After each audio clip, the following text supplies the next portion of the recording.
Welcome to Discover Indie Film. I'm Jeff Howard, and I have Kathy Meng with me on Zoom. Hey, Kathy. Hey, Jeff. Thanks for having me. Thanks for being here. This is absolutely, I say this too often at the beginning of a podcast, but in your case, we are on Zoom because you're in Berlin.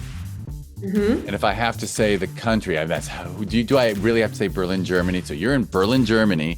I'm in Los Angeles, in California. So we had to use Zoom, and that's why we didn't get to meet when your film, Willow and Wu, was at the Sherman Oaks Film Festival last December 2025. And Willow and Wu is a wonderful film. And we emailed previous to the festival, and I learned you were in Berlin and that you wouldn't, we are always.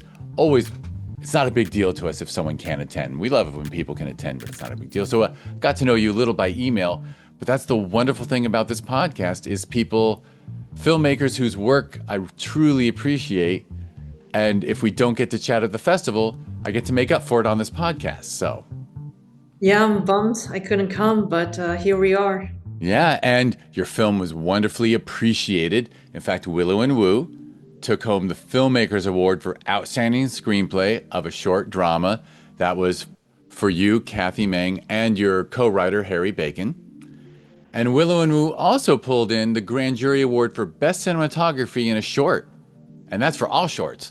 And interestingly enough, your cinematographer was one of our alumni from the year before, Sancheev, I should have practiced, Ravichandran. So Sancheev, who's,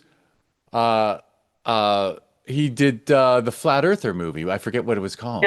Well-Rounded. Well-Rounded. Oh, I got to tell you, it's such a great. So it was funny. I had forgotten that he had been your cinematographer, and so when it's my job when we're announcing the awards to look up go through the credits of films and find the individuals who are getting awards, and I saw Sancheev's name. I'm like, oh my God, how cool that Kathy, cinematographer, got an award, and it's one of our alumni. We didn't even know, when the award was decided. Yeah. So there you go, 2 awards. And I assume Willow and Wu is still on the festival circuit right now? Yeah, I guess. I mean, I guess that's my leading question that it's not online for people to watch yet. No. Yeah. Yeah, because I believe we did the LA premiere. That's right. So I figure if your LA premiere was last December, you'll still be on the festival circuit a little while longer. Mm-hmm. But if and when you put it wherever you put it online, I know there's only about 7 million places to put films now online.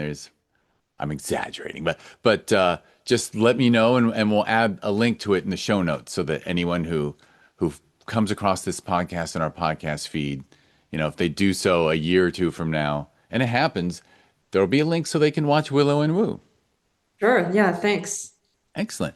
And we will certainly talk about Willow and Wu more later.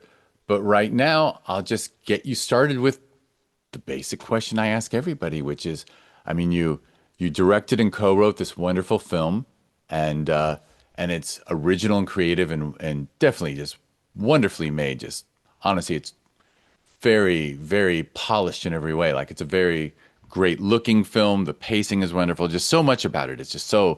I appreciate so much about it.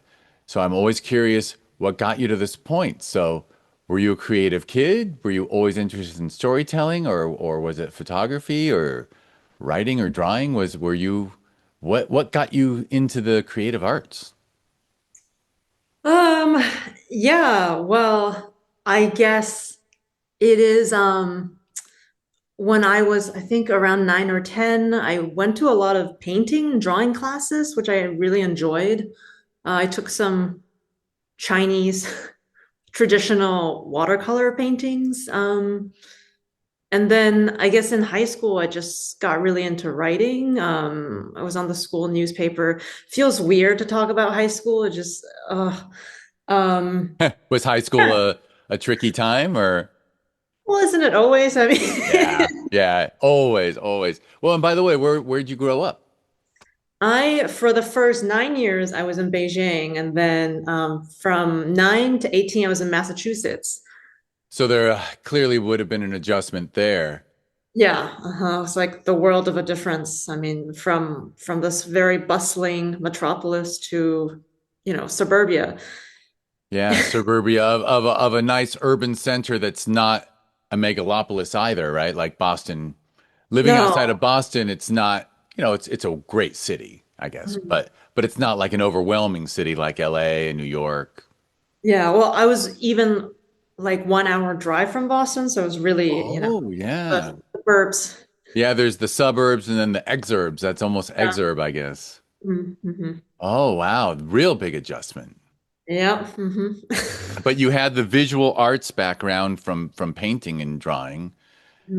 And then you said in high school you got into writing.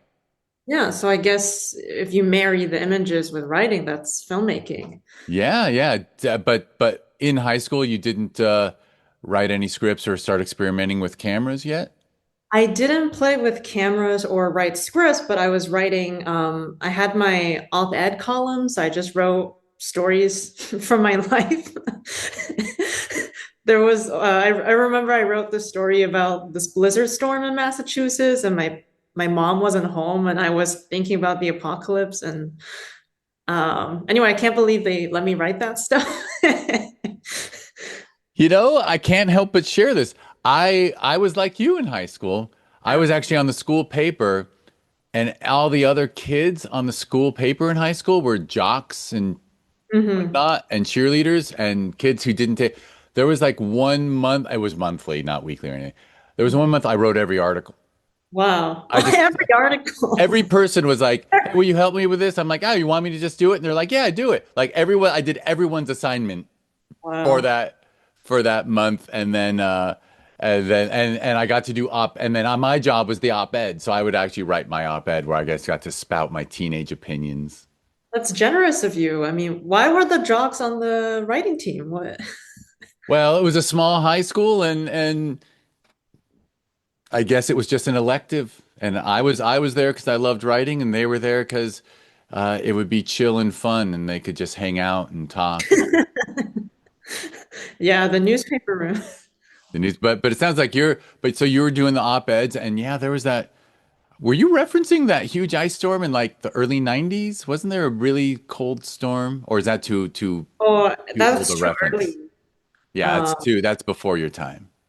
but I also wrote restaurant reviews and some random film reviews and some other stuff I can't. Anyway. Right, right. So but you were look, there's certainly a connection because there's a certain amount of storytelling in that kind of writing, especially the op-ed, right? Because you're making a point. So then when university came around, when what kind of major did you choose? I studied film, surprise. So you decided, so somewhere between the high school paper and applying to college, you did decide to be a film major. Yeah, even though I didn't make my own films in high school, I was watching a lot. Um, yeah, so I thought I'm interested. Right. So But it did you become wasn't. a bit of a cinephile? Yeah, I think so. Like in high school, I was watching Kurosawa and that kind of like art house stuff that um yeah, so but I didn't really know what it entailed until I got to film school. So that where you really get your butt kicked, like, oh, this is what it is. Though I wonder if was it all, did any of your teachers, professors say anything along lines of, "Oh, we love that you like didn't develop a bunch of bad habits with your like playing with a parent's camera, like they got to train you from the beginning," or what? Well, what kind of program was it? Was it hands-on? Was it theoretical, like doing a lot of reading? Was it a balance? It was hands-on, and it was also a balance of like the College of Arts and Science. So I took a lot of, yeah, non-film classes as well.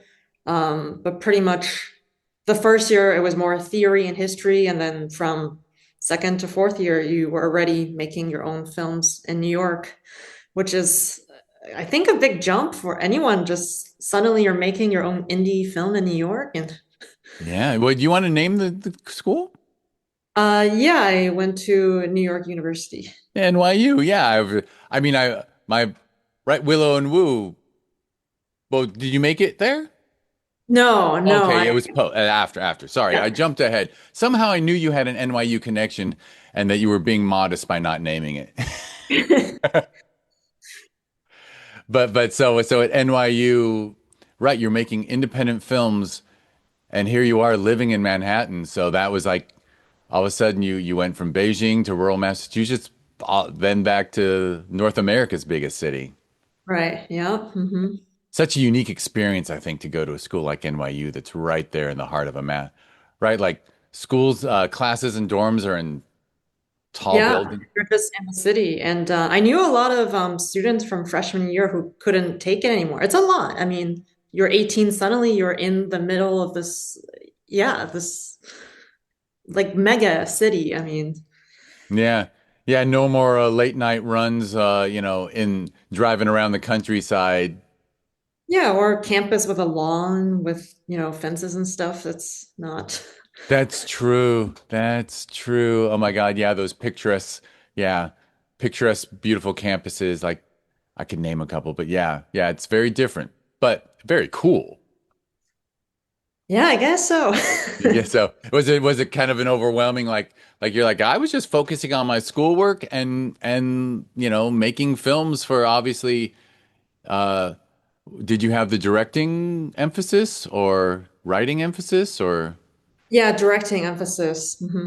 Yeah. right. So you were making a film like every semester or two a semester or something like that? It was I think the first year you start making films, those are more basic camera exercises, and you did like two or three of them. But then by your third and fourth year, you're pretty much making an indie short, like a full on, and that's one per year. One per year, right. And you had your writing background and hmm your visual arts background. So I guess so you were writing your scripts right off the bat too, or hmm always interesting. It's funny when it's a directing, right, a directing program, and then like instead of like saying, okay, we have a screenwriting program over here, talk to those people and find a script you like. It's always like the directors are writing for themselves anyway.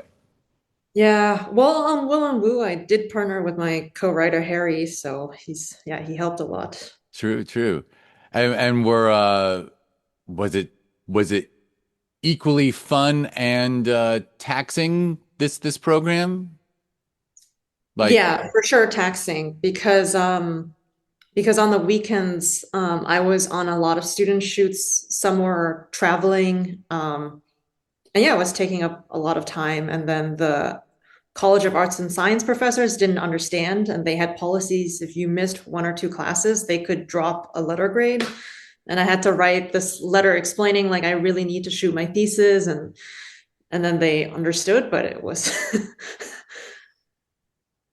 yeah, so really it's as here I am imagining, wow, what would it be like to be, between ages 18 and 22 in Manhattan, going to NYU, crewing up on people's stuff all the time. Like it sounds like the most fun possible, but you've got a heavy workload and yeah, all that film work, right? And crewing up and helping other people and all that, as well yeah, as shooting your own work, yeah. all has to be on your own time, I guess. Yeah, I was working very hard. I will say. It was tough, but it sounds like, but you obviously took to it. Yeah, I think maybe the first year was a lot of partying but then I really had some great professors and I became more and more serious about it, which is yeah. Well, that's cool. And I guess I'm also implying or that because in high school you weren't like shooting your own films yet. Yeah. Like you could have gotten into that program and been like, "Oh, no, no, this is not for me," but instead like you really locked in. Yeah, it was for sure very difficult and harder than what I imagined, but I enjoy the hardship because when you finish the film, I mean, that's one of the greatest feelings. Especially if it turns out the way you intended, right? Uh, Did you get that experience? Were you happy with a lot of your work or a lot of learning experiences? um, I would say not super happy because was just a lot of mistakes made, but I learned through all the mistakes each time. So I wouldn't, I mean, I kind of, if I show those student films now, I would cringe a lot. Because, yeah, I just see all the mistakes. But I do make an effort after every film. And of course, every film requires different problem solving. I do write down like everything I've learned and try to apply it next time. So that's how you get better. No, for sure. And I mean that's the only way to learn. No one's first work is great. You know, you gotta whether someone manages to make those mistakes before college or during or after. I mean, Lord knows, I've never met a filmmaker. And as we joked, this is episode around number 662. So more than 300 filmmakers I've got to talk to on this podcast. And no one has said, oh, I was at my best in the first time I tried it. Yeah. Like it's just, you just have to keep seeing what does and doesn't work and hopefully learning from your peers too, and watching their work. I imagine NYU is one of those great programs where you're sitting down in class, and you're watching everybody's work together and hearing, probably commenting on each other's work as well as what the professor or TAs have to say. Yeah, exactly. And everyone was unique. Everyone brought their own background and yeah. Yeah. And it sounds like you found people that you probably obviously found people who you collaborated with well.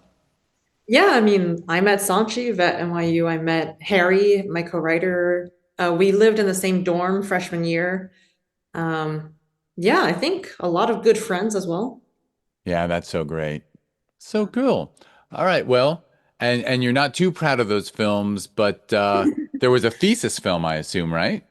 Oh, there is, yeah. Oh, that's your tone. You might just be extra humble, though. I don't know.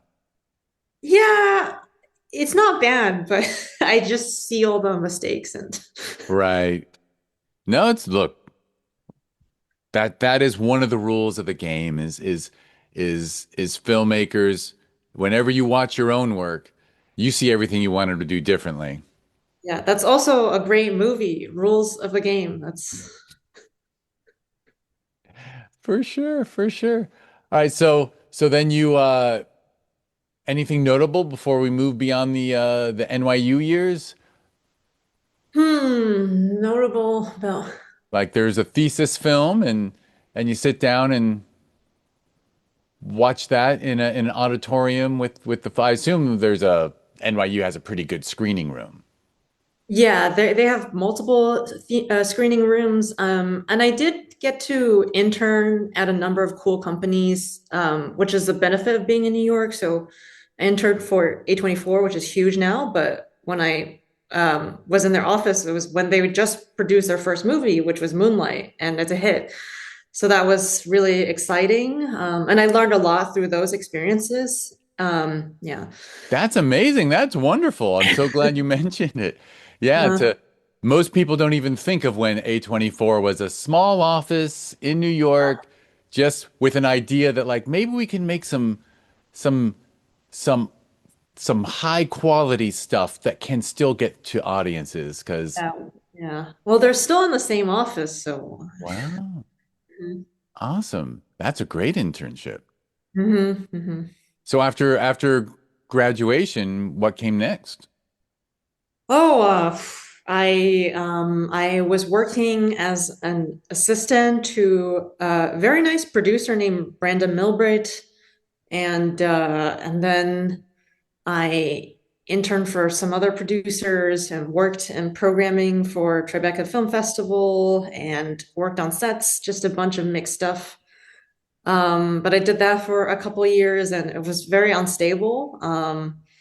So then. Yeah, it's not relaxing being a gig, like going from one gig to another. Although I met some of my closest friends through those jobs, and I'm still in touch with a lot of people I worked with. But yeah, and then I switched into like a regular day job that inspired Willow and Wu. Oh, interesting. Because when you mentioned, because Willow and Wu is actually, right? The character Willow is someone's assistant. Mhm. Uh, and so, not, I don't know if you know the movie Swimming with Sharks. Oh, I know it. Yeah, yeah. You know it. It's not a swimming with sharks situation, but it's a very realistic situation of of a young person working for a hard ass boss Yeah. who certainly doesn't treat her with kid gloves, does she? No, yeah, I guess that's the way the Hollywood producers and studio heads operated, decades ago. Yeah, in a lot of situations, yeah, it was a very weird tradition of I was treated like crap when I started, and it's Yeah. my job to treat other people like crap so they can prove they can get through it. And it's like, I don't know if it's truly trial by fire or if it's just a cycle of abuse. I think it was more of a, Psycho, yeah. Hmm. yeah. All right, so you did had some, and then so it sounds like you hit a point where you just went for a full-time job. Yeah, and it was right before COVID where I just um I felt like I learned what I had to learn from working at different film festivals, and then also the job becomes kind of the same. I mean, you just bounce around to different festivals. And I just needed better health insurance and a steady paycheck. So a recruiting agency helped me find this personal assistant job. And then you went to work, and then your filmmaker brain started thinking of stories that took place in that kind of workplace, in that kind of situation. Well, I think you always experience things first, and then maybe after. I didn't go into it like looking for, No, no, I just mean like once you were in that situation, you're like, you still have the mind of a filmmaker, I assume, at all yeah. times, Mhm. from Mhm. job to job, no matter what you're doing, yeah, like Yeah. you said, whatever comes into you starts to come out in your work, I would assume. Yeah, for sure. Yeah. And the whole time, were you always writing too? Were you always cooking up ideas? I Or were you working tried. so much? I was, yeah, because when I was working at the day job, I shot another film that was based on my mom's experiences online dating when she emigrated from Beijing to Massachusetts. So, and then we shot that, and I used vacation days to shoot it. Yeah. Oh, that sounds like a really very interesting film, by the way. I don't think most people in corporate America uses their vacation days to make films. That's true. That's true. But the people I talk to do, Okay. Yeah. right? Yeah. Because yeah, it is very often, right? Like a lot of sometimes I laugh at how many Christmas films we see because I'm like, yeah, well, if you got a week off from Christmas to New Year's, for a lot of people, that's a chance. Oh, none of my friends are working. I can crew up. Oh no, my next film is set on Christmas, so There you go. See, well, I got lucky. I got lucky on that. All right, so the film about your mom sounds interesting, but and by the way, so working festivals, were you at the point where you continuing to make shorts in your spare time, and then you had insight into the festival world? yeah, yeah, I did that. Although I feel like even though I had insights on how it worked, or um, I s- I feel like if I didn't have the knowledge, but just made a good enough film, it wouldn't matter as much. So yeah, Yeah, I don't know. I yeah. mean, not to put anybody down, but I know there's like consultants and people who say, I'll help you with your festival run and blah, blah, blah. And I'm like, I don't know. I can't see any rhyme or reason to it. Like there's no magic bullet that like if I make a film this way, I'll Mhm. get into all the top festivals I want. Like it's just there's no magic recipe, right? I mean, if anything, I think it was disappointing to learn more about like the inside of the festivals I worked at because I saw so many amazing films get rejected for political reasons or for external reasons. I mean, so it's kind of disheartening. I'm with you. I not to toot our horn, but our festival we truly have with Sherman Oaks Film Festival and Film Invasion Los Angeles, we really do like everyone on the jury has agreed that it's quality first and it's Right. not politics and it's not, I mean, we certainly care about underrepresented communities and everything and Mm. but it's got to be quality first. And Yeah. we have had films at our festival and I say to the filmmaker, "Oh man, your film is so great. I bet you've had a great run." And they're like, "You're the only festival that's taken us so far." Yeah, And yeah, then you say to yourself, "Oh, I know. Now I remember there's a little bit of a little something that other festivals will instantly turn their back on." yeah, yeah. A lot of politics. It's yeah. Yeah.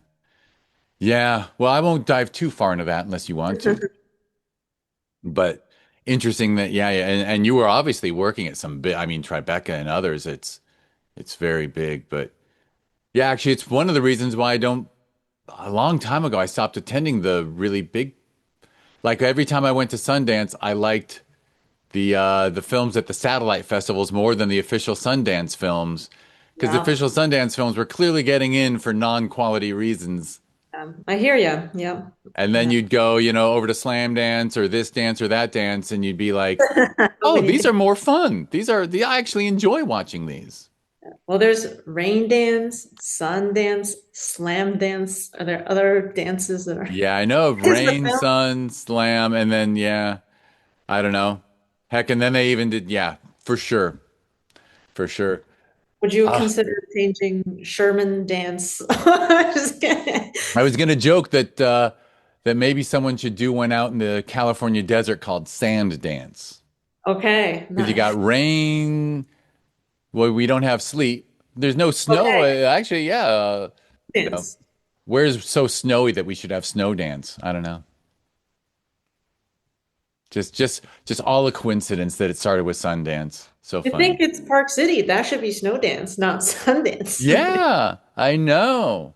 I know. Well, but we all know. Yeah, it was well, it had good. It started from a very pure place, right? Where there is Mhm. that city just outside of Park City called. I think they started at Sundance, Utah, and then but Oh, also Robert Redford played the Sundance Kid was his right, super right. famous role. I Yes. always assume that's where the name came from. Yeah, probably. I'm I not mean, when sure. it started, it was like just Robert Redford's fest. Just like I remember when Tribeca was like just Like, one of the it's new not. kids on the block, and it was like, oh, De Niro started a festival Mhm, mhm, because he was like, why isn't there a good festival in Southern Manhattan? mhm. Only in Oh, Northern Manhattan was with it New Nora? York Festival. Because I always think of Tribeca as like lower West Side ish. It is nowhere lower Manhattan. I just meant the great New York Film Festivals in Northern Manhattan. So, Oh, gotcha, gotcha. Yeah, I've only been to Tribeca like twice, yeah, but huh. it's good. I saw good stuff there. Yeah, it's pretty glitzy. It's It got very Hollywood, very yeah. Hmm. boy, it's funny how fast things get Hollywood. If there's a famous actor connected to it, Yeah. it's true. People, well, I'll just be crass and say there's a lot of star fuckers out there and There people are. just want to get close to a celebrity. Yeah, yeah. Yeah.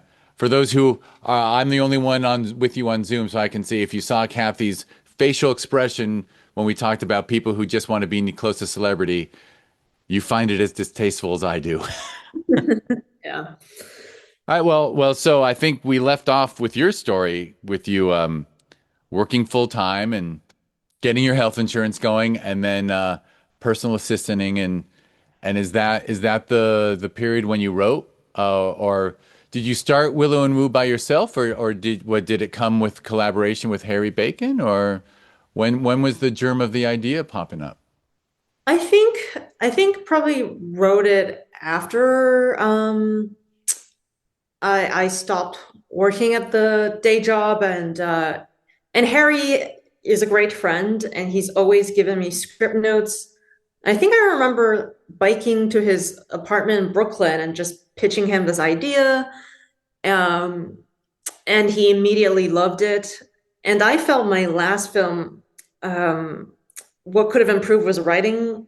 So I wanted to collaborate with another writer, and it worked out really well. And we finished writing this new script, and I think yeah, it's fantastic. And unlike how I felt about my student films, I can really say I think the next one is really great.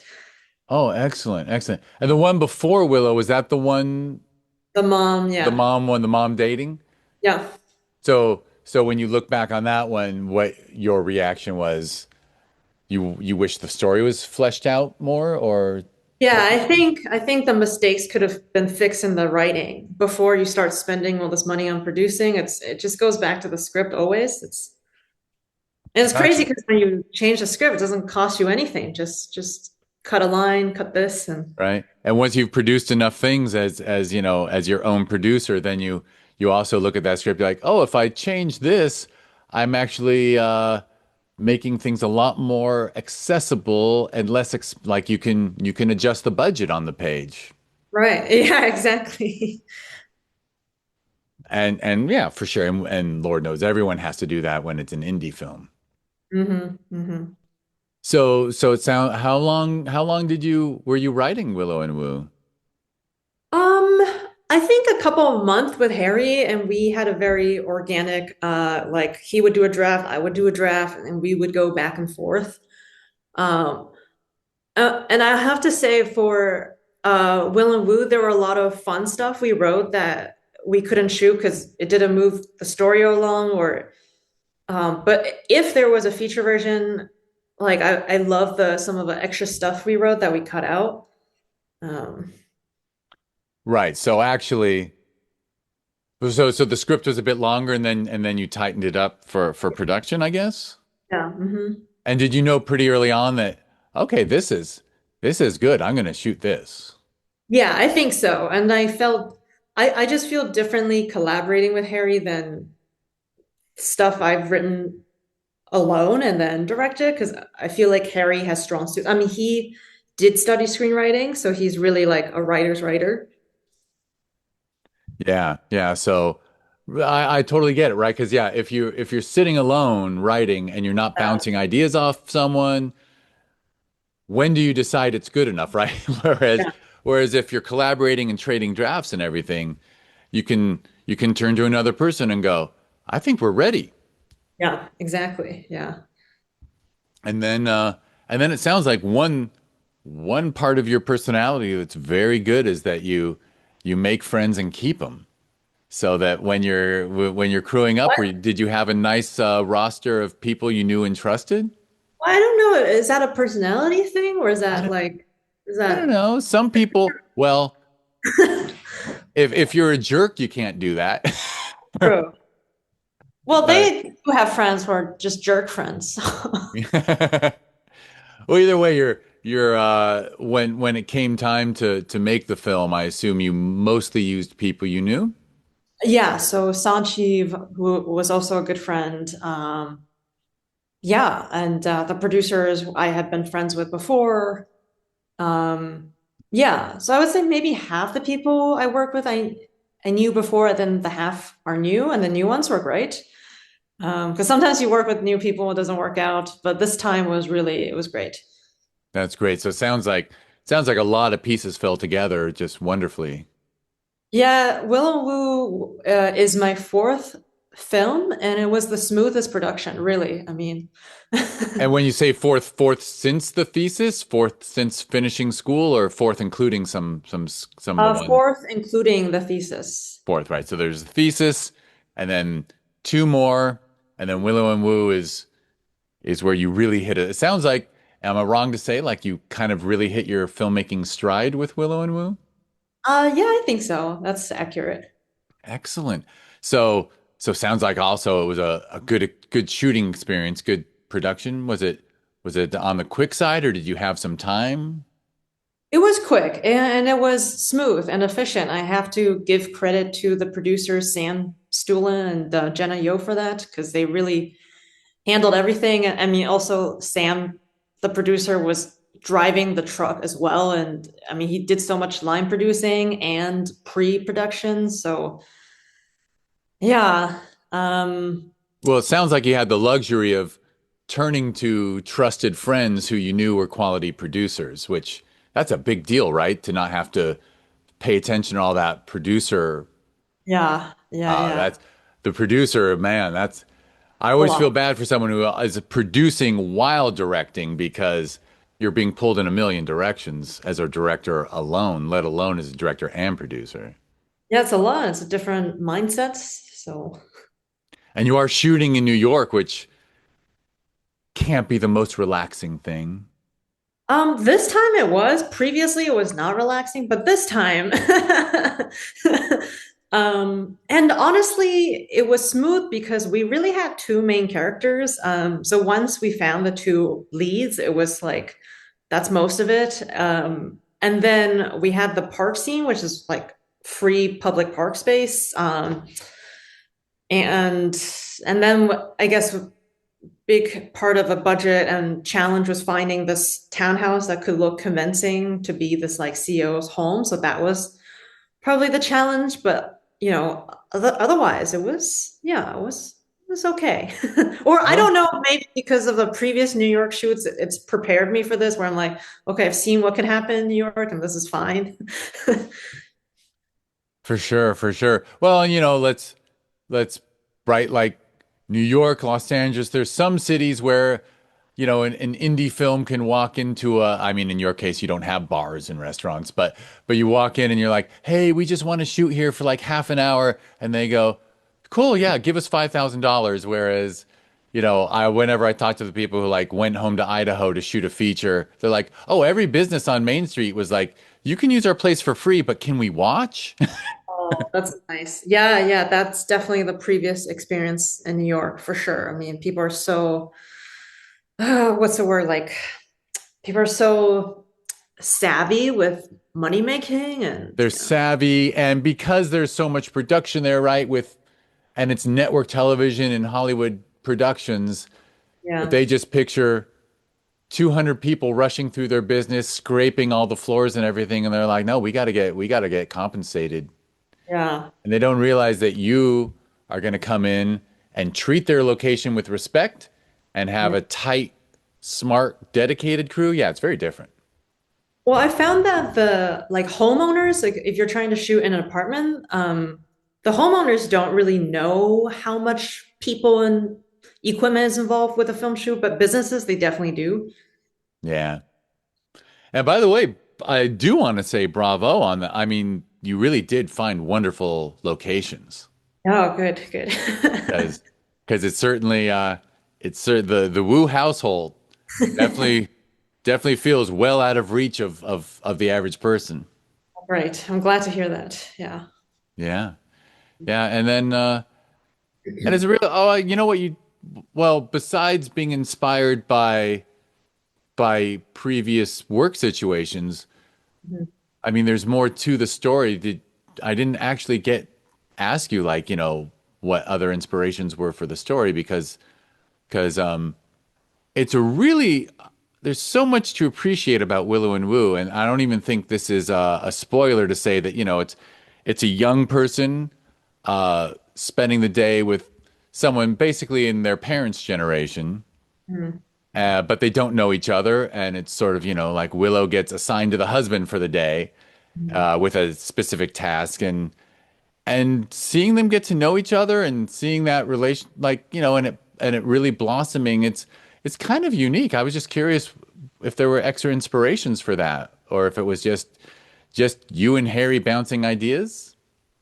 I don't know how much I can say, but it is inspired by the work I had. Yeah. Oh, okay. So it was a little more specific. There was a little more real, true to life. Yeah, uh-huh. Oh, interesting. So Willow really is a version of you, not you, but inspired by something you experienced. Oh, for sure. Yeah, I think I used to be very anxious and especially when you're at a job next to such powerful people, how can you not feel? I mean, you're in your early 20s and suddenly, I mean, these people, they could literally fire you within the snap of a finger and Fire you for saying one wrong word, right? yeah, yeah.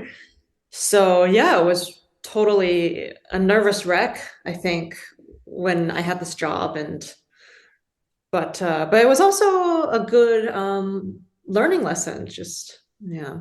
Yeah. And I think the kindness from Mr. Wu was, Hmm. let's just say, I'm a sucker for a happy ending. Yeah, yeah. And I do think you have a very, I'm not even sure if the word is happy, but it has a very satisfying, fulfilling ending, which I Oh, guess good. makes us happy. And it's meant to be a surprise, so that's Yeah, it's definitely, and very original. And I mean, and the film is shot both in English and Mandarin, Mhm. and so it's very, you know, you're representing your, cultures that you've lived in very, very, I'm sure, accurately, Yeah, which which doesn't happen all the time, right? right. Well, yeah, I tried. I mean, there's I just still mean like Hollywood movies never represent right. Chinese culture accurately. Yeah.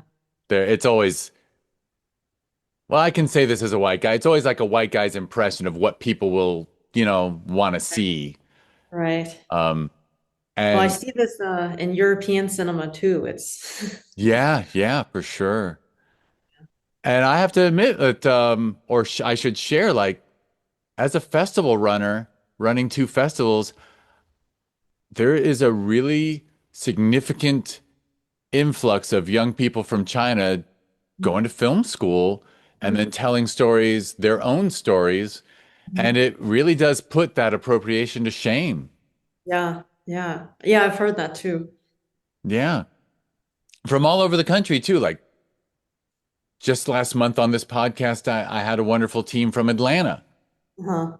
But when we hopped on Zoom, someone, the producer was actually back home in, I think she was in Shenzhen. But anyway, so we had a Zoom with one person in Atlanta and one person in China, and me sitting in LA. So I was like, Wow. wow, talk about a geographically diverse podcast. But And the time zones. I'm glad everyone made it on.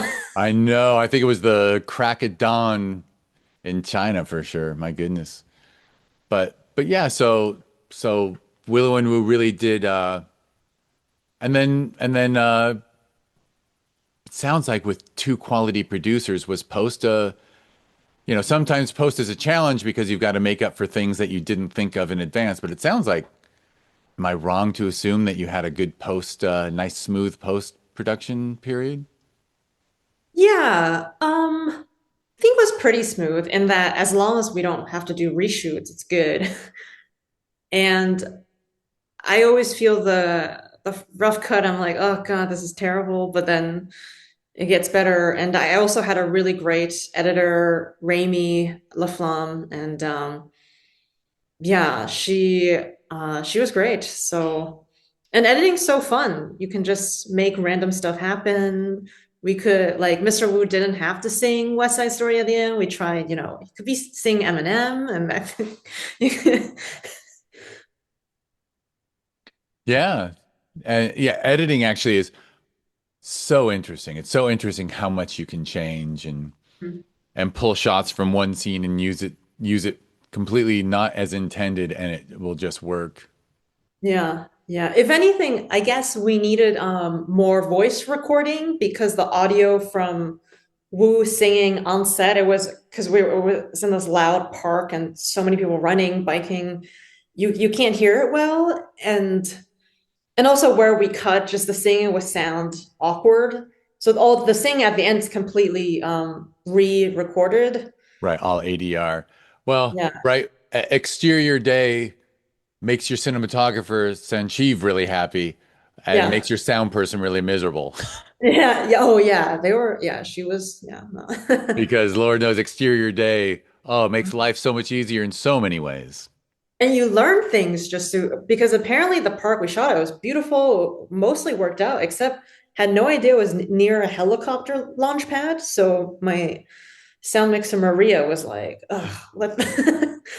You have no I always joke about it, but you have no idea how often planes and helicopters are overhead until you start shooting something in a city. Yeah, or the Realize fridge even. I the mean, majority of Los Angeles, there's no, like you say, oh well, if you go to this neighborhood. No, I don't think there's a neighborhood in a major city that doesn't have things flying overhead all the time. maybe Berlin. I don't know. It's pretty quiet here because I think people value quietness here. So, Yeah. Well, don't get me started on Europe, how there's a train station in the heart of the city, mhm, and then mhm, the airport is outside. mhm, Well, needless to say, having trains in transit and subways, mhm. That helps. It helps a lot. Yeah. Helps a lot.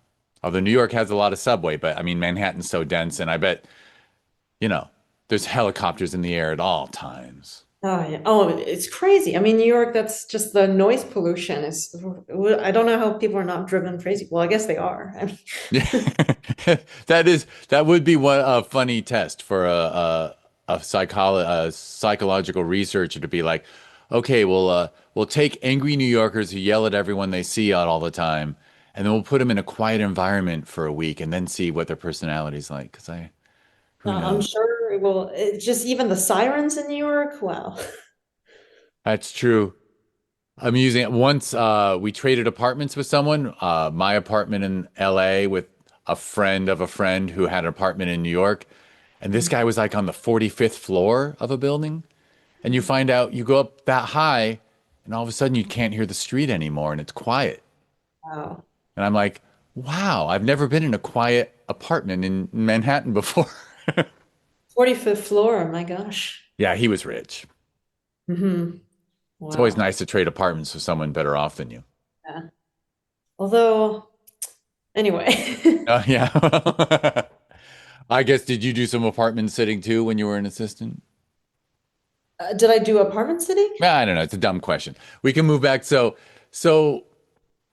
I've sat in a lot of apartments for sure. I'm yeah, sitting in one now. exactly. All right. And then obviously Willow and Wu, once you got it worked out and you had a cut, you were happy with it and it was time for the festival run. Yeah, we still made some changes after we submitted to festivals.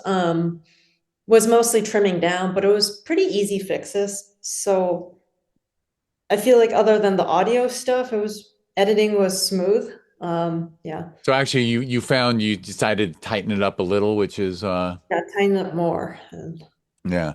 'Cause you got down to around 13 minutes, I guess, yeah, which is I think that's in the sweet spot. I mean, yeah, again, our festivals are weird. We show films. We even created the term featurette for films in between 20 and 60 minutes so that they could have their own category. But I am told all the time that if you're over 15, most festivals just turn their back on you. yeah. I'm trying to apply to some film grants now, and they say your script has to be no more than 12 pages. 12. That's Wow. like 12 minutes. I mean, yeah, Yeah, and if you shoot often, if there's any dialogue, 12 pages becomes 8 yeah, minutes. right. Yeah, so that's Wow, interesting. All right, well, so Willow and Woo, obviously it's years out of college, so when did you get to premiere it? Did you have a like were you still in New York or I was in New York. We premiered it at Brooklyn Film Festival in 2024. And it was great because all the cast and crew were there. So, well, not the Mr. Wu actor because he lives in Paris, but everyone else was there. And I have positive things to say about Brooklyn Film Festival. It did really feel like a community. I met some other really cool filmmakers who I still talk with and who I just send my recent my new script to for notes, who I met from the festival, and that's always great. And there's an open bar, so very cool, very cool. That's funny because we actually well at our opening night gala we have an open bar because oh man, we're lucky enough okay. to have sponsors donate wine. We even had vodka donated from a vodka company that donates all their profits to animal shelters and so it's fun. But yeah, it's an open Wow. bar and good people to meet is all it takes, right? Yeah. Um, I remember when I worked at Tribeca, we would have team trivia nights, and then the prizes were always leftover alcohol from the festival before. But I guess that stuff lasts forever. So If you keep it if you keep it the right temperature. yeah. There might be some leftover stuff in my guest room. Yeah, no, it's Yeah. Yeah. well, excellent. And so that's really nice that you got a screening at a quality festival that Yeah. was local so that all your most of the people who worked on it could be there. Yeah, it was wonderful.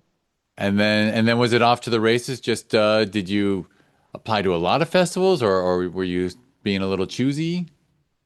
I probably applied to too many. Yeah. Um, yeah.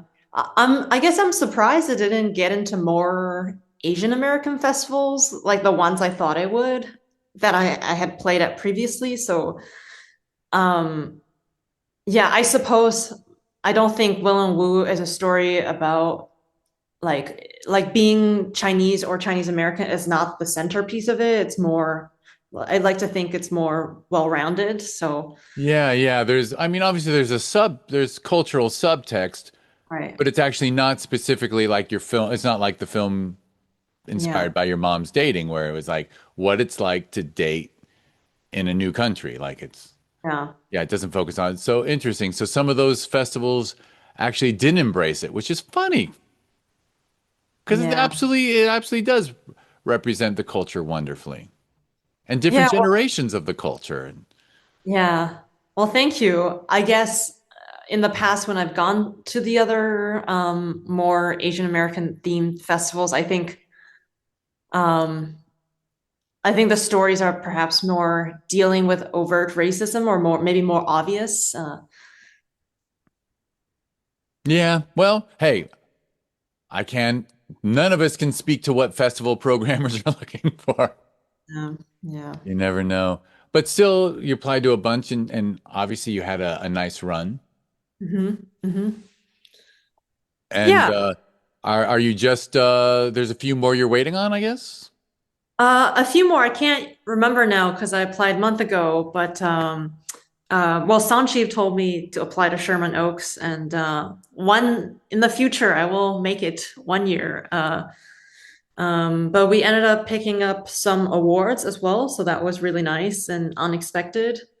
Because I also didn't receive this many awards in my previous film, so it's a nice growing curve.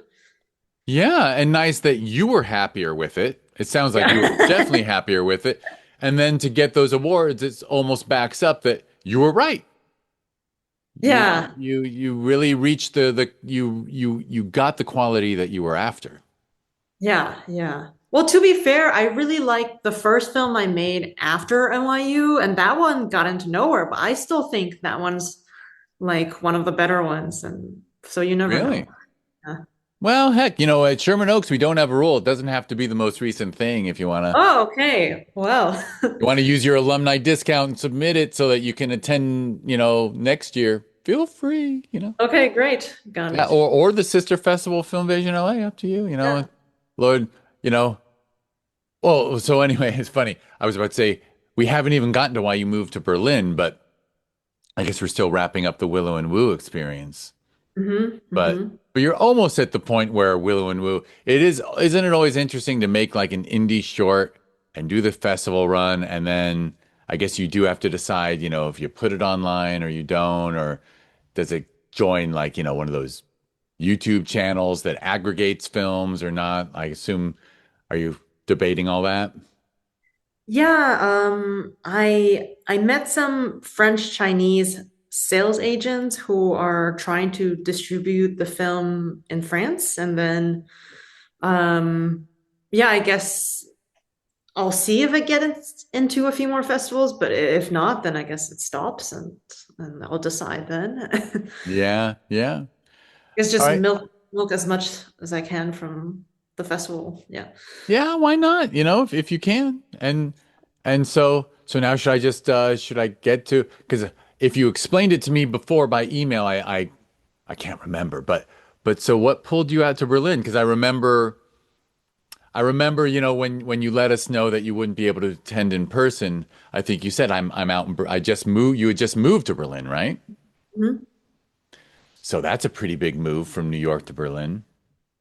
Yeah, I think I've been in New York for 13 years, and sorry to sound annoying, but I thought if not in New York, and then I'm leaving the US. I am sorry to be this person, but uh, Totally valid. um, Yeah, and I visited Berlin multiple times, and I always loved the history of the city. It's really fascinating with the wall, and it's super international. It's much more affordable than any major US city. It's English friendly.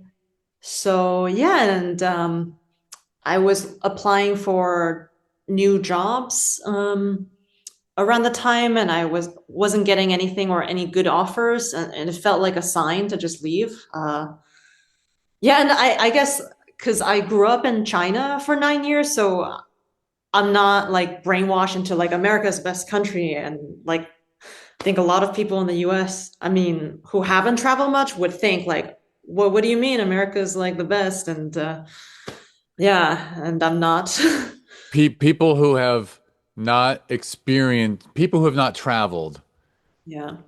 are the only people who think there's only one place in the world that's worth living. That's for sure. Because when you travel, I mean, honestly, what a chip on my shoulder, and I might have said this in our emails, is that Americans, everyone wants to visit Paris and London, Rome.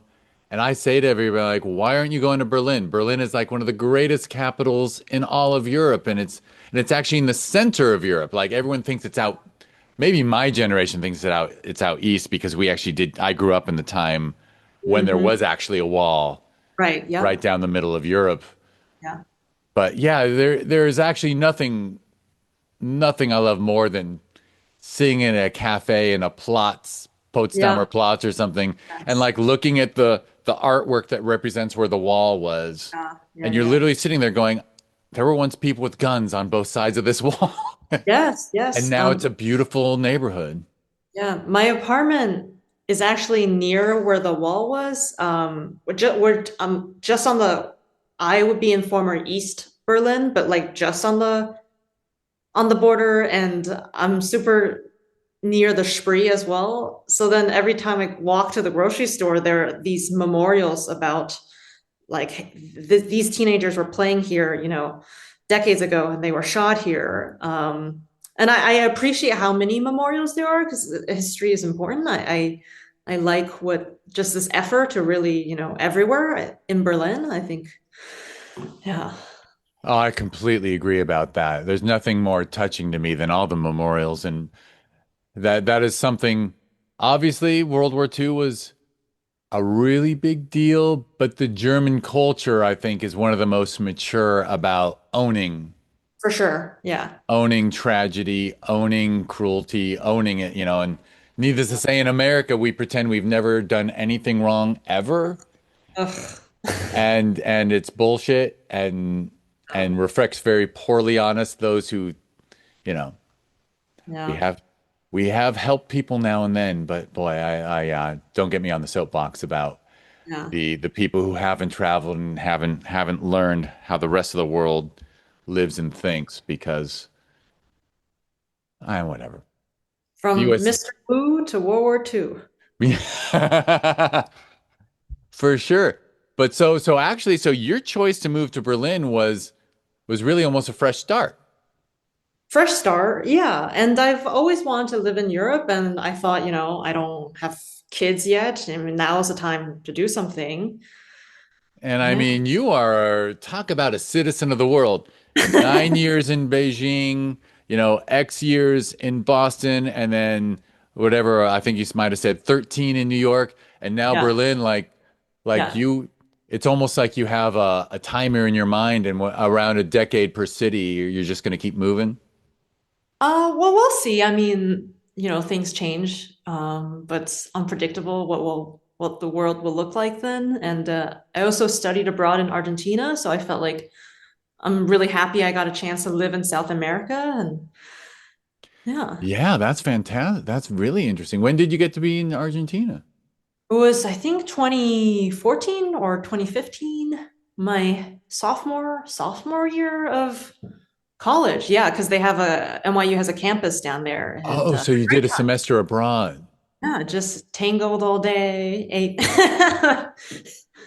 You would take siestas and then stay up all night? Yeah, yeah. I mean, there was a lot of yeah, going out, and South yeah, and America, of course South the culture American there. nightlife. You can't, yeah. Yeah, yeah, and the weather's nice, so you just Yeah. Well, maybe maybe South America is coming soon, but Yeah, I hope. I hope. I mean, yeah. And and things are and you've landed in Berlin now and you're working, I assume, and looking for work. looking. It's harder than I imagined because it is super English friendly. But then a lot of jobs still require fluent German, and I underestimated this. And also, every German job seeker already speaks perfect English, so I'm at a disadvantage. So just Oh, trying to learn gotcha. more German and taking intensive German classes, which is wow. It's a very, oh yeah, it's one of the harder languages. Well, it's hard for someone like me to learn because it has a little bit of Latin, but it's a Mhm. lot of the Germanic languages that existed before the Roman Empire came up there and fought the Yeah, Goths and the yeah. Visigoths and Ostrogoths. Yeah, almost remember my history, but yeah, it's all right. And So it's go hard to on. practice because every time I try to say something, they'll just start talking to me in perfect English. So I'm like, wow, how am I gonna improve? That's true. Yeah, in Berlin, Yeah. particularly in Berlin. Yeah, when you get to the smaller towns, Mhm. it's less, but. Well, so and are you thinking about shooting while you're there? Are there ideas cooking up yet, or it's been more of an adjusting to a new city thing? Not shooting in Berlin. It's a very comfortable city for me to live in, but my next film project is set in the Caribbean. So that's So you already have a script written and ready, and you plan to shoot in the Caribbean. yeah, so we're looking for producers now, and trying to I've contacted their film commission on this island, so I'm really looking to shoot it this year because me and Harry also we've been writing this script for a year and it's gone through many drafts. Where now I can honestly say I think it's the best script we've ever written, and like we like Willow and Wu, but this is like just wow. I think it's gonna be fantastic. Wow, exciting! And I mean, I'm kind of joking, but did you say, well, it's time to visit somewhere wonderful, so let's just write something that takes place on a Caribbean island so that you can actually go stay on one for a week?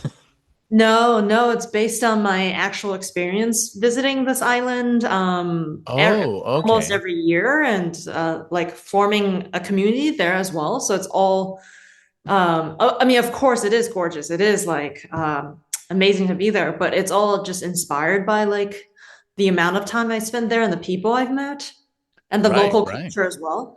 Well, that's pretty unique that you have ties in the Caribbean. I know it's crazy. It's yeah, citizen of the world. Did that happen with just taking holidays there and Yeah, it happened. I took like a vacation from work. Actually, weirdly, it was during the job I had that inspired Will and Woo. But my friend Elisa, who was a French exchange student in my Massachusetts high school, she was working on this island called Guadeloupe, but she was working on an even smaller island off the main island.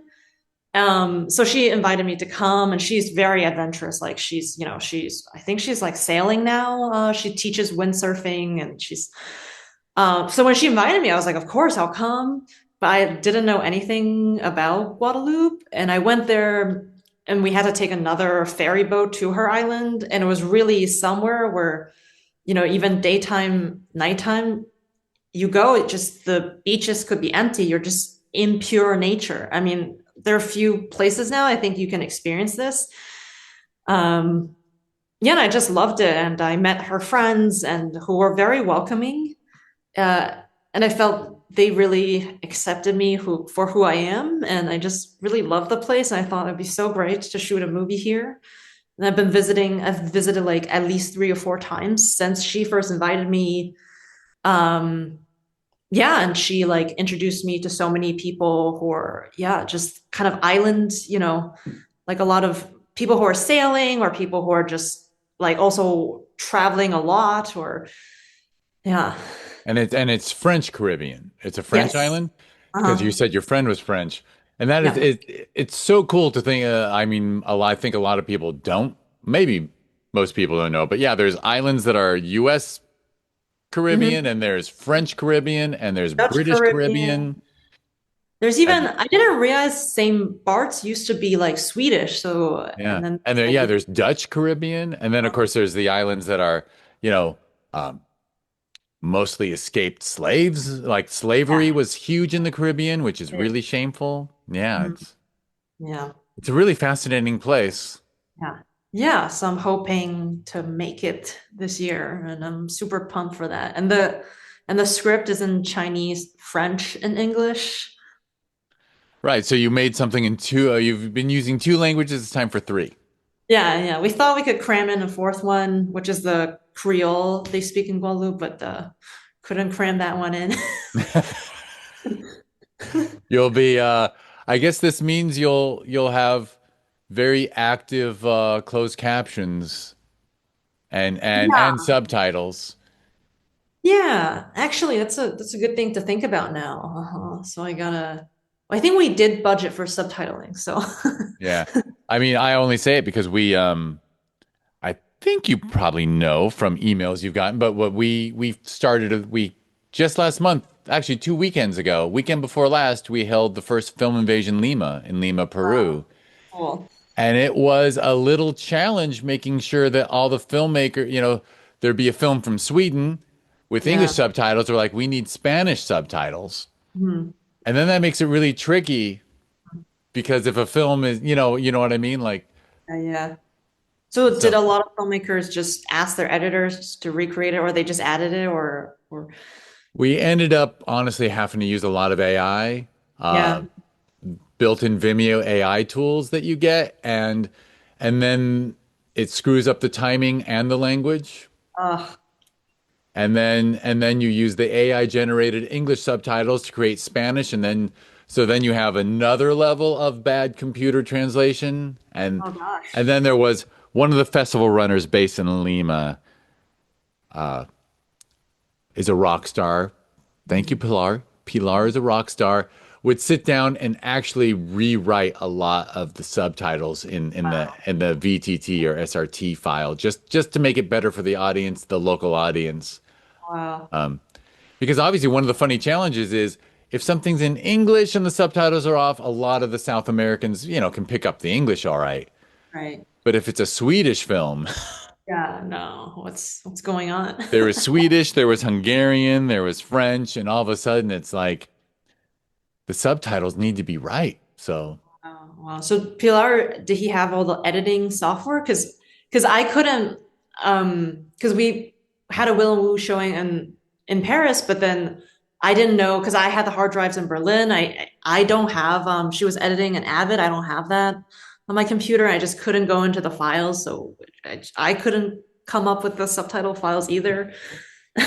I think what Pilar did is she would take the caption file provided by we would generate a caption file using these fairly not great AI tools that are Hmm.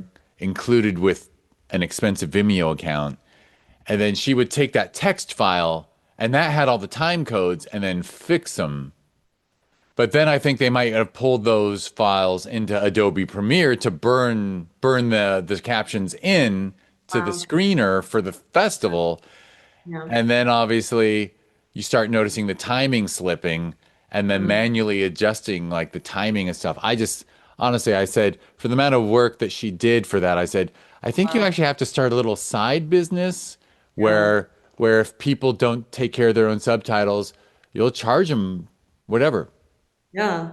Yeah. Yeah. $10 a minute of on-screen time. If it's a 10-minute film, it's $100 to have Pilar custom fix all your subtitles because Yeah. it's a lot of work. Well, it sounds like it, yeah. I think she poured like 6 hours into one of the features to make it right. And I'm like, your Oh. dedication's amazing, but yeah, we've got to. Hey, sounds like Pilar deserves her own movie. I mean, what does she do? Was she a translator? What? No, actually, Pilar. I'll share. Film Invasion Lima happened because at the Sherman Oaks Film Festival in 2024, uh, Pilar and Chevy, who are a Lima-based filmmaking couple. It was their second time at Sherman Oaks Film Festival, and this time they flew up Wow. uh, and and they attended Sherman Oaks Film Festival and had an amazing time. And at the closing night party, Chevy said to me, he looked around the room and he's like, God, I wish I had a community like this in Lima of other indie filmmakers for me to meet and Really hang out with. And, interesting. you know, we have Sherman Oaks Film Festival and Film Invasion LA. And ever since we launched Film Invasion LA back in 2016, every once in a while, you know, another someone would reach out to me and be like, hey, we want to do Film Invasion Vancouver. We want to do Film Invasion London. And they always wanted us to do all the work. And they would just sort of be the person based in that city. I'm like, no, we're really busy with our two festivals. If you want me to mentor you on how to run a festival, you can launch Film Invasion Vancouver. So they never happened. And Mm. I told that to Chevy and Pilar, and we started hopping on Google Meet afterwards and chatting about it. And they said, we want to do it. So Film Wow. Invasion Lima was born. So they are a filmmaker. Pilar's a filmmaker and from a very artistic family Wow. of actors and producers, a lot of stage people actually. Wow. And so just really multi-talented, many hat-wearing indie filmmakers, Wait, Pilar and Chevy, that's a great name. What it sounds like this right? is my next film subject. In fact, Chevy is an American guy from Detroit. Wow. I, Wow. I I laugh about that because, you know, Detroit's the home of Chevrolet and, you know, the auto industry. So the fact that his name is Chevy and he fell in love with a Peruvian person, so now lives with Pilar in Lima, Peru, and I'm like, that's a pretty good life you got down there. I'm a Wow. little jealous. I'm surprised to hear her say there's not this film community in Lima. Well, my understanding is there's one really big festival that's government funded, Hmm. and because it's government funded, um, with apologies, I shouldn't say this. It's not run very well because the people running it have a big budget from the government to run whatever festival, and so they don't do outreach. They don't have to worry about attendance. They have to worry about anything because Yeah, and they're not like artists forward. they're not artists You're not forward. an artist yourself. You don't get it. Like, Yeah, yeah. So there was a little bit of a demand for them to try Film Invasion Lima, and the feedback has been wonderful and everything. So yeah, so there you go. So actually, yeah, if you end up moving to Argentina, I might say, okay, find me people to run Film Invasion Buenos Aires. okay, all right. And for all I know, you know, you'll meet someone in Berlin who is like, we should have a great. I'm sure Berlin has a lot of great Yeah, festivals. Berlin's pretty DIY city, so there's yeah. Yeah, yeah, for sure. I mean, such a fascinating city. Yeah. All right. Well, so now I already know what you're shooting then. Do you want to share the title of the Caribbean-based film? Sure. It's called Guada for now, which is what locals call the island for short. And yeah, it's just based on my spending Christmas there, and finding kind of like my chosen family somewhere as far away as this island. Yeah. Well, it sounds fascinating. Sounds really good. Yeah. E- Yeah, I'm excited. Excellent. So glad. All right. Well, I think that brings us up to the current time, right? Are we anything else you want to mention before we wrap it up? Nope. Excellent. All right. Well, then I will just do the wrap up. So first, I'll thank you, Kathy. Thank you so much for taking the time and thankfully we're recording this when it's not the middle of the night in Berlin. You are 9 hours ahead of me, Yeah. but thankfully you didn't have to stay up till 2 in the morning to talk to me. Well, I chose the time, so You did I choose the didn't time. want to torture myself. Absolutely. Well chosen. Well chosen. I tell you the hardest Zooms to do is when there's a team with one person in Europe and one person in Australia. And then I have no idea Hmm. when, if Berlin, LA, and Sydney need to talk at the same time. I assume Berlin, LA, and China would be equally. That's right. I think it was like 3 in the morning in China when we recorded that one there was Atlanta. But anyway, I'll stop talking about time zones Yeah, Now, you lost me. I can't, I just have formulas in my head. I can't yeah, compute. right. I almost went down that road too. It is it is a interesting concept, time zones, especially when Yeah. those lines on the map like wiggle around. Yeah, yeah. I had when I was interviewing for jobs, I had recruiters mess up the time zone because if I was interviewing with a Chinese company, they sent me the wrong time, and I it's bet. Yeah, tricky. Tricky. All right. Well, thank you, Kathy. Thank you for doing the podcast and thank you for submitting. Oh, well, I guess I have to thank Sancheev for telling you, hey, you should submit that film to Sherman Oaks. It's a good festival. Mhm. But so thank you everyone for listening. If you want to learn more about this podcast where we talk to filmmakers on the festival circuit, just go to discoverindiefilm.com. On social media, it's always at DIFwins.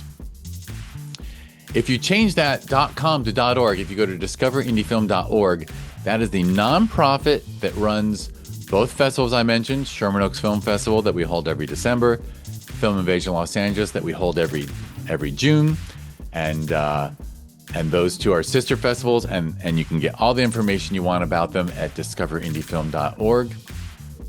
And I already mentioned Lima.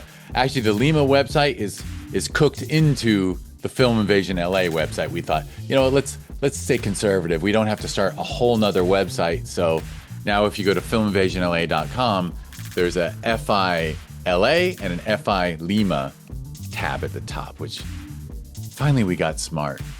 Although I think I'm so boring. When we started the festivals, I think I grabbed filminvasion.com and then I let it go because I was like, we won't need it. Looks like there won't be. And now I wish I had held on to it. What are you going to do?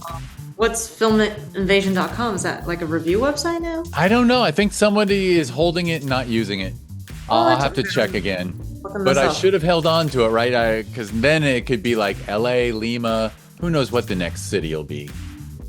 Yeah, it's saying it cannot be reached, this website. Cannot be reached, but someone grabbed it. I don't know. Maybe I should look again. Maybe I'm wrong. All right. Well, anyway, I think that's my wrap up. Thank you again, Kathy, and congrats on Willow and Wu, and congrats on everything, and living in an amazing city and having your next film all planned out. That's excellent. Yeah. Well, thanks for having me, Jeff. It's been fun. Yeah. And everyone listening, you should still be listening. You should not have stopped when I started rambling off websites. The next podcast will be Kathy answering questions about her favorite films and underrated, overrated, and lesser known. So next one will be a fun one and much shorter. So anyway, thank you, Kathy, and thank you everyone for listening.